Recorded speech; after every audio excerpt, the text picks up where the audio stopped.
보신 내용 중에서 한 토막을 제가 소개해 드리겠습니다. 처음에 목사님은 부모님을 혼내시는 것 같았다. 부모님이 교사가 되어야 하고 부모님이 잘 되어야 우리 자식들이 잘 된다고 말씀하셨다. 우리가 천국의 인간관계를 맺으려면 무엇을 해야 하는지에 대해서 말씀하셨다. 원래는 6가지 테마가 있지만 설교 시간이 부족한 관계로 4개만 말씀하셨다. 첫 번째는 중심이다. 어떤 중심으로 관계를 맺어야 할까? 옛날 족장 시대로 들어가 보면 하나님은 옛날 위인들에게 부모를 떠나고 친척을 떠나라 하셨다. 그 의미는 그 시대의 체제를 떠나라는 것인데, 그 시대의 체제는 하나님이 중심이 아닌 소유 중심인 체제였다. 하나님은 그 체제를 떠나라 한 것이다. 만약 우리가 하나님의 중심 관계로 들어가지 못한다면 우리는 부모님과 다투고 속 상한 일만 있을 것이다. 둘째, 동기. 만약 우리의 동기가 소유가 목적이 된다면 굉장히 삶이 힘들어질 것이다. 일단 또다시 족장시대로 돌아가면 하나님은 아브라함에게 이삭을 제물로 바치라고 하셨다. 하나님이 시험을 하신 것이다. 자기를 더 사랑하는가, 아님 힘들게 얻은 이삭을 사랑하는가. 아브라함은 굉장히 많은 고민을 했을 것이다. 하지만 끝내 이삭을 제물로 바친다. 그 사건이 일어나고 아브라함과 이삭은 굉장히 풍요로운 삶을 살았다. 결론을 내리자면 하나님을 먼저 사랑해야지 모든 게 잘 된다는 것이다. 소중한 사람보다 하나님을 먼저 사랑한다는 것은 누군가에겐 굉장히 힘든 일인지도 모른다. 하지만 이 시험을 통과해야 많이 우리가 잘 될 수 있다. 세 번째, 도구이다. 우리의 도구는 돈이 아닌 사역이어야 한다. 관계를 맺는데 돈이 사용된다면 우리는 그 관계를 맺는 사람과 멀어질 것이다. 하지만 사역으로 진심으로 다가간다면 그 관계는 해피엔딩이 될 것이다. 예를 들면 지금 현 교회들을 예로 들어볼 수 있다. 모든 교회 성도마다 사역을 해야 되지만 사역을 안 한다. 아마 모든 교회가 각 성도가 사역을 하는 경우는 없을 것이다. 아직 우리 교회도 마찬가지다. 여기서 목사님은 셀 리더 얘기를 하셨다. 우리 모두가 셀 리더가 되어서 같은 동급생 후배들을 가르치라고 하셨다. 우리가 사역을 해야지만 천국 관계를 맺을 수 있다. 현 우리나라 교회는 정반대로 흘러간다. 성도가 그냥 교회에 나오기만 해도 좋고 사역은 높은 직급의 사람들만 한다. 그러면 지옥의 관계로 흘러갈 것이다. 네 번째, 원리. 원리는 나눔이다. 우리는 서로 사역을 하면서 도와야 되고 부모님과도 사역을 하면서 돈이 관계되는 게 아닌 사역으로 관계를 맺어야 한다. 내가 지금 현재 찬양 사역을 하고 있다. 하지만 목사님은 말씀하셨다. 찬양도 좋지만 더 많은 사역을 해야 된다고. 솔직히 찬양 사역만으로도 항상 주일만 되면 긴장되고 힘들다. 만약 나에게 더 많은 사역이 주어진다면 그 사역을 해서 내가 천국의 관계로 잘 흘러 들어갈 수만 있다면 난 언제든지 열심히 사역을 할 것이다. 이런 얘기를 쓰고 있습니다. 제가 이 발제한 내용을 중고등부 학생들 중에서 한 친구가 발제를 했는데, 저는 우리 유초등부도 그렇고 중고등부도 그렇고 발제한 그 내용들 앞에서 한참 머물러 있는 버릇이 있습니다. 왜냐하면 그 아이들의 마음을 만날 수 있기 때문에 그렇습니다. 이 발제를 한 친구는 필준입니다. 필준이 마음을 만날 수 있어서 좋았어요. 문필준 어디 가버렸노? 화장실 갔어요? 하필이면 이때 화장실 가나? 준비 다 돼 있다는 거죠. 우리는 준비 다 돼 있습니다. 그 얘기를 하는 거예요. 우리 아이들의 마음이 모두 같았습니다. 우리 아이들은 하루에 한 번씩 새벽 기도회 때 제가 했던 설교를 발제를 하는데, 제가 그 시간을 봤어요. 그랬더니 2016년 11월 16일 오전 1시 8분, 새벽 1시 8분에 이 글을 썼다는 얘기입니다. 공부하는데도 얼마나 힘들겠어요? 학교 가서 이런저런 일들 다 하고 난 뒤에 집에 돌아와서 이 하나님의 말씀 앞에서 발제하고 있을 아이들의 모습이 보이는 거예요. 그러면서 그 아이들이 하는 얘기가 우리 준비 다 되어 있어요 하는 이야기를 우리의 부모님들에게 하고 있다 하는 것을 제가 보게 됐습니다. 추수감사주일입니다. 한 해 농사를 우리가 추수하면서 올해 농사 참 잘했어 이렇게 할 수도 있겠죠. 올해는 좀 아쉬웠어 이렇게 할 수도 있겠습니다. 한 해 농사를 추수하는 것처럼 인생의 농사도 추수하는 때가 오겠지요. 우리의 자녀들은 인생의 추수거리가 됩니다. 우리가 인생을 다 살고 난 뒤에 참 잘 살았어 이렇게 말하려고 한다면 과연 우리는 무엇을 뿌려야 할까요? 또 어떻게 살아야 할까요? 그리고 어떤 열매 맺기를 원하십니까? 이 추수감사주일은 해마다 돌아옵니다. 그러나 우리 인생의 추수는 다시는 돌아오지 않습니다. 지나가는 지금 시간은 다시는 돌아오지 않습니다.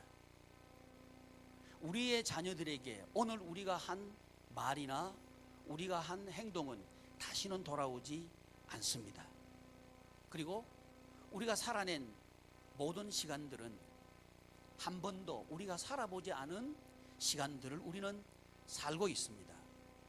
이 시간들 속에서 우리는 천국을 뿌릴 수도 있고 또 아픔을 뿌릴 수도 있습니다. 이 시간 참된 추수의 이야기들을 만들어 나가고 그 이야기들을 써 나가는 참으로 복된 교우들 되시기를 축복합니다. 이 이야기는 1959년 미국 캘리포니아주 치노 교도소장 캐논 제이 스쿠트가 들려주는 이야기입니다.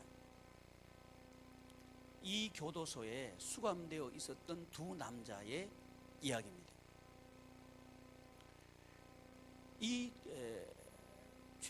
죄수들은 같은 열차에 나란히 앉아서 이제 출소를 해서 돌아가고 있는 중이었습니다. 그 중에 한 남자는 자신의 이야기를 전혀 하지 않은 채 멍하니 그냥 앉아 있습니다. 그는 죄수로 멀리 있는 감옥에 수감되어 있다가 5년 만에 출옥하여 집으로 돌아가는 길입니다. 출옥하기 전에 그는 가족들에게 이런 편지를 썼습니다.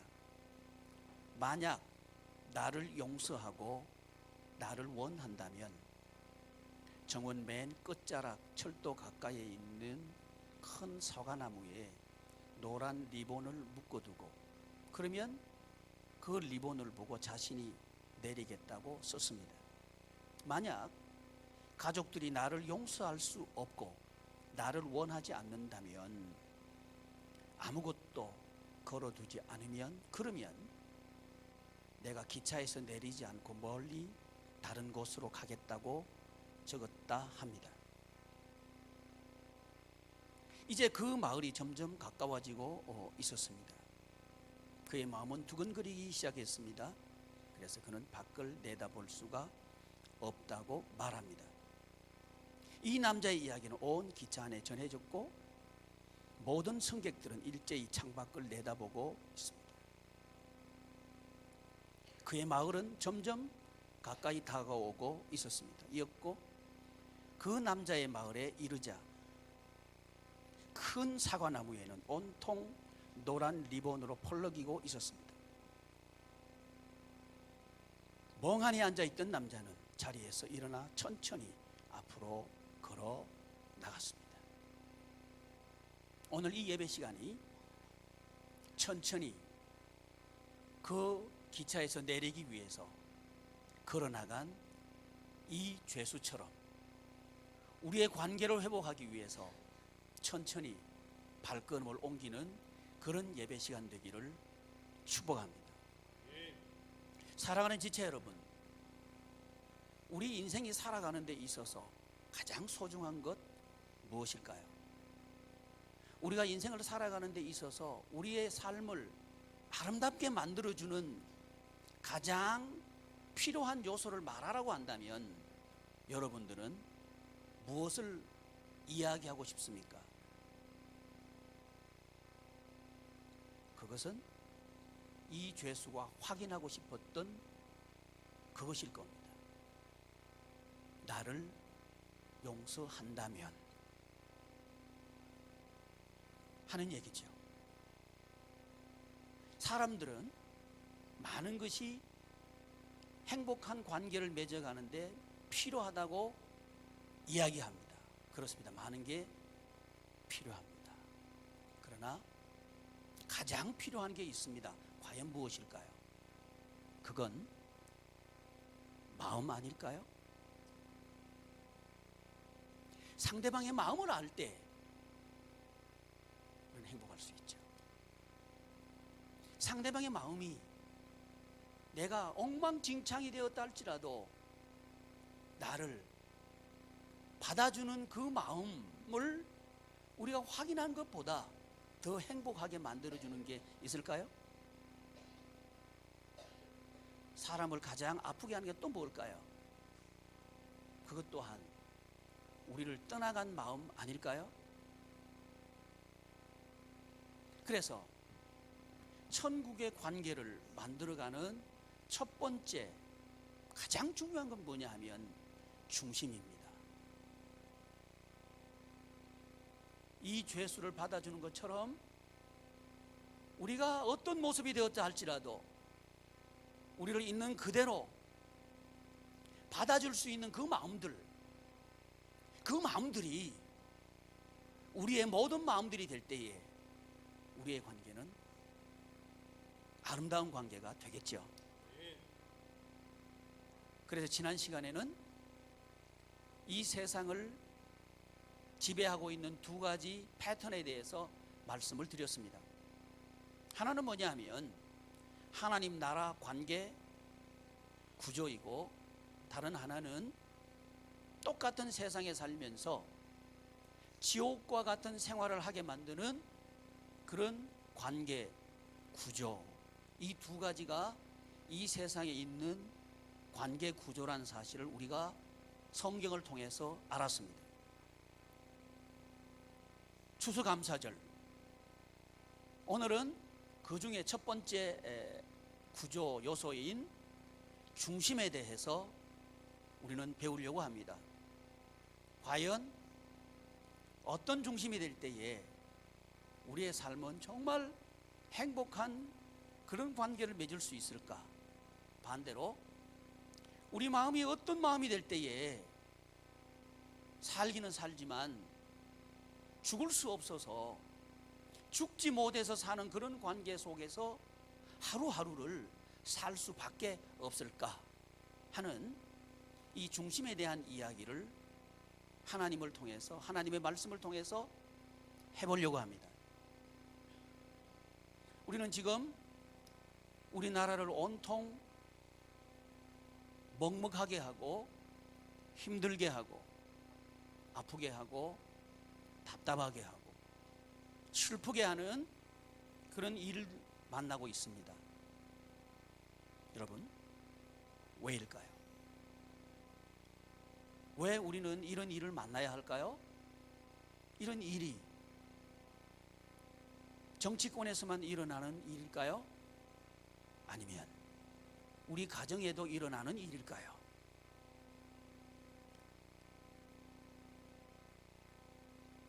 우리 가정에서만 일어나는 일일까요? 우리의 직장에서 일어나는 일은 아닐까요? 하는 이야기를 우리는 해보고 싶은 거죠. 그리고 참으로 행복한 그 마음을 우리가 갖기를 소원하는 거죠. 그리고 우리가 먼저 이 마음을 품고 이 마음을 가지고 우리 가족에게 다가가기를 바라는 거죠. 그리고 우리가 먼저 우리가 이 중심을 가지고 우리의 직장에 그리고 우리의 사업장에 나가기를 바라는 거죠. 왜냐하면 그 안에는 감동이 있으니까요. 여러분, 우리는 인생을 살아가면서 감동하면서 살아갈 수 있습니다. 그것은 소유에 있는 것도 아니고 직위에 있는 것도 아니고 큰 집에 사는 집의 종류에 있는 것도 아니고 그것은 마음에 있다는 겁니다. 그러므로 이 감동하는 인생은 누구나 만들 수 있습니다. 어떤 사람도 만들 수 있습니다. 배운 사람도 만들 수 있습니다. 좀 덜 배운 분도 만들 수 있습니다. 제가 얼마 전에 통계를 보니까요, 우리나라에서 상위 20%가 한 달 벌어들이는 소득이 845만 원으로 제가 보았고, 하위 20%가 한 달 벌어들이는 소득이 141만 원이라는 것을 확인했습니다. 그리고 이 격차는 점점 벌어지고 있다는 사실을 또 확인하면서 그 사실이 참 가슴이 아팠습니다. 그러나 여러분, 기억합시다. 이 세상을 살아가는 사람들은 무엇으로 관계를 만들려고 하느냐 하면 돈으로 관계를 만들려고 합니다. 그래서 이 세상의 모든 데이터는 돈이 기준입니다. 그래서 상위 20%, 하위 20%를 나눈 것도 소득에 대한 기준을 가지고 나누었습니다. 이게 세상이라고 하는 거죠. 제가 가슴 아픈 이야기를 하나 더 할게요. 얼마 전에 이제 연세가 높은 은퇴하고 또 연세가 70 넘은 분들이 텔레비전에 나와가지고 대담하는 프로그램을 제가 봤습니다. 보는데 제목이 뭐냐 하면 70이 넘어서 재혼하는 게 좋은가 나쁜가? 자, 그걸 물어보려고 하는 게 아닙니다. 좋은가 나쁜가 하는 이야기를 하면서 두 가지 그 양쪽으로 나누어서 이야기를 하고 있었는데, 한쪽은 자녀의 편에서 이야기를 하고 있었고 한쪽은 부모의 편에서 이야기를 하고 있었어요. 그런데 부모 편에 있는 분들은 건강을 위해서도 그렇고 등 긁어줄 사람도 필요하니까 그렇고 여러 가지 면으로 볼 때 재혼하는 게 좋다는 이야기를 하셨고, 왜 난 노래 보세요? 자녀 편에서 있는 그 분들이 하는 얘기는 재혼은 하지 마세요. 그렇지만 사귀기는 하세요. 이렇게 얘기하더라는 거예요. 제가 이상했습니다. 이유가 뭘까 봤더니 재혼을 하는 순간 유산이 자기들에게 올 몫이 줄어든다는 거예요. 그래서 결혼하지 말라는 거예요. 슬픈 현실입니다. 여러분, 그러려고 아이 낳을 때 미역국 드셨나요? 그런 대접받기 위해서 아이 낳았다고 좋아하셨나요? 아니죠. 그러나 불행스럽게도 현실입니다. 이것이 세상이 만들어가는 관계 구조가 가져다주는 결과입니다. 얼마나 비참한 결과입니까? 우리의 노년이 자녀들에게 버림받는 그 노년이 된다면 얼마나 불행스럽습니까? 그러나 돈을 중심으로 해서 돈을 가지고 인간관계를 만들어 간다면 그런 관계에 결과를 맺을 수밖에 없다는 게 현실입니다. 그러나 성경은 우리에게 가면 갈수록 복되고 행복한 관계를 맺어갈 수 있다고 말씀합니다.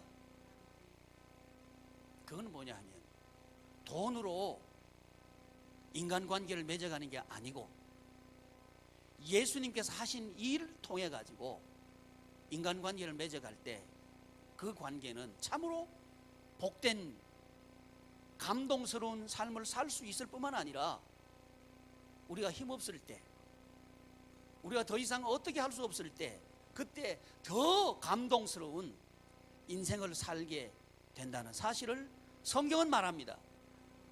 저는요, 이 부분에서 우리 중고등부 아이들이 또는 유초등부 아이들이 성경 하나님의 말씀을 발제한 그 발제 속으로 들어가 보려고 하는 거죠. 우리 필준이가 발제했던, 필준이 너 화장실 갔을 때 내가 얘기했다. 필준이가 발제했던 아버지 어머니 저 준비 다 돼 있어요. 정말 그게 살 수 있는 길이라고 한다면, 부모님과 나와의 관계가 좋아질 수 있는 길이라고 한다면 나는 뭐든지 할 준비가 되어 있습니다. 그 얘기하고 있는 거예요. 그게 저를 감동시켰다는 거죠. 성경은 이렇게 부모와 자녀와의 관계를 감동스러운 관계로 만들 수 있는 그 길을 우리에게 가르쳐 주고 있습니다. 사랑하는 양이문 교우 여러분, 우리 이런 관계 만들어 가십시다. 하나님께서 우리에게 가르쳐 주신 그 마음을 가질 때에 우리는 이 관계, 감동스러운 관계가 우리의 관계가 될 수 있다는 사실을 믿습니다. 그래서 유초등부에서 부모님이 교사가 되십시오. 제가 이렇게 제안을 했고, 우리 유초등부 자녀들을 둔 부모님들은 그 일을 지금 시작했습니다.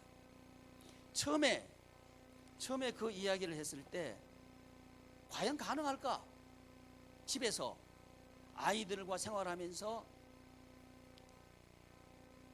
혹 볼기짝도 때렸고, 혹 화장실에 가서 그 강단에서 쓰기 어려운 이야기들도 했고, 지금도 교회에 오면 아이들이 말 안 들으면 손 붙잡고 끌고 나가는 걸 제가 가끔씩 보거든요. 나가서 무슨 얘기할지 대충 제가 짐작을 합니다.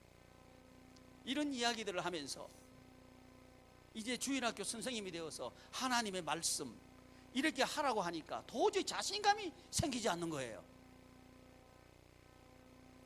그래서 하기 어렵다고 제게 이야기를 했습니다. 그러나 성경은 정반대로 얘기합니다. 그러니까 하라고. 왜냐하면 이 하나님의 말씀을 우리 부모님들이 입을 통해서 자녀들에게 말할 때 이미 부모와 자녀와의 관계는 감동스러운 관계로 들어갔습니다. 이 사실을 우리 유초등부 선생님들이 지금 증명해내고 있는 거예요. 처음에 그 반이, 유초등부 반이 6개, 7개 정도에 머물러 있었습니다. 근데 지금은 유초등부 교실이 너무 꽉 차서, 꽉 찬다는 이유가 뭡니까? 그 부모님이 교사가 되어 보니까 좋다는 거죠. 행복한 관계가 만들어진다는 거죠. 그러니까 늘어나고 있는 거예요. 그래서 다음 주 12월 첫 주부터 이제 유초동부는 일로 올라와서 예배드립니다. 중고등부는 절로 내려갑니다. 중고등부도 늘어날 줄 믿습니다. 왜 이 말씀을 드리느냐? 중고등부 나이 때는 우리 아이들이 필요로 하는 요소가 있는데요, 그건 뭐냐 하면 감성적인 요소보다는 지성적이고 논리적인 요소가 필요합니다. 이 요소가 우리 아이들에게 제공될 때에 우리 아이들은 인생에 눈을 뜨기 시작합니다. 새로운 인생에 눈을 뜨기 시작하고요, 하나님의 나라 관계 인생에 대해서 알기 시작합니다. 이 부분을 채워줄 수 있는 부모는 어머님이 아니라 아버지입니다. 아버지가 채워줘야 아이들 머릿속에는 이 구조가 논리적으로 체계화될 수 있습니다. 성경이 우리에게 제안하는 방법입니다. 사랑하는 지체 여러분, 이 추수감사주의를 통해서 우리 양희문 교우들이 인생 농사를 풍년으로 추수할 수 있기를 바랍니다. 그러려고 하면 자식 농사가 풍년이 되어야 됩니다. 이건 평생 농사예요. 자식 농사가 풍년이다 흉년이다 무엇으로 결정할까요? 돈이 아닙니다. 지금 얼마나 비참해졌습니까? 어디 저분들만 그런가요? 우리는 아닌가요? 무엇을 위해서 우리는 살아야 할까요? 그것은 관계라고 하는 겁니다. 우리가 죽을 때, 아니 지금 여기서 사는 것이 가슴 벅차고 너무 감동스럽고 너무 살맛나고 이런 관계를 맺어갈 수 있다는 거죠. 그건 뭐냐 하면 인간이 중심이 아니고 하나님이 중심이 될 때에 이 관계는 가능합니다. 보십시오. 지금 우리 대한민국을 뒤엎어버리고 있는 그 중심에는 인간이 있습니다. 인간이 중심이 되었습니다.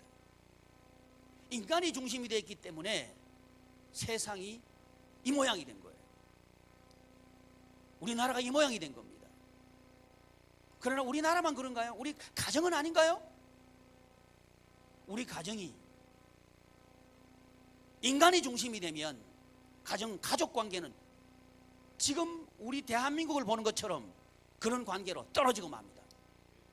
그러나 우리는 회복할 수 있습니다. 돌아가면 됩니다. 하나님 중심으로 돌아가면 됩니다. 어쩌면 우리의 가족들은 제가 이 설교를 시작하면서 어떤 교도소에서 추록한 그 남자의 마음일지도 모릅니다. 내가 가정으로 돌아가고 싶은데, 내가 다시 돌아가고 싶은데 그걸 받아줄 마음이 있거들라면 사과나무에다가 노란 리본을 걸어두라고 한 그 마음 말이죠. 기다리고 있는지도 모릅니다. 사랑하는 지체 여러분, 이 예배를 마치고 저 예배당 문을 나갈 때에 우리의 마음의 리본을 준비해서 나갈 수 있기를 축복합니다. 그 리본은 하나님 중심입니다. 이제 내 중심으로 살지 않겠다 이렇게 다짐하고 나갈 수 있기를 축복합니다. 그리고 하나님 중심으로 이제 내 인생을 살겠다 이렇게 결단하시기를 축복합니다. 그럴 때에 우리는 감동스러운 인생을 살아갈 수 있을 겁니다. 기도하겠습니다.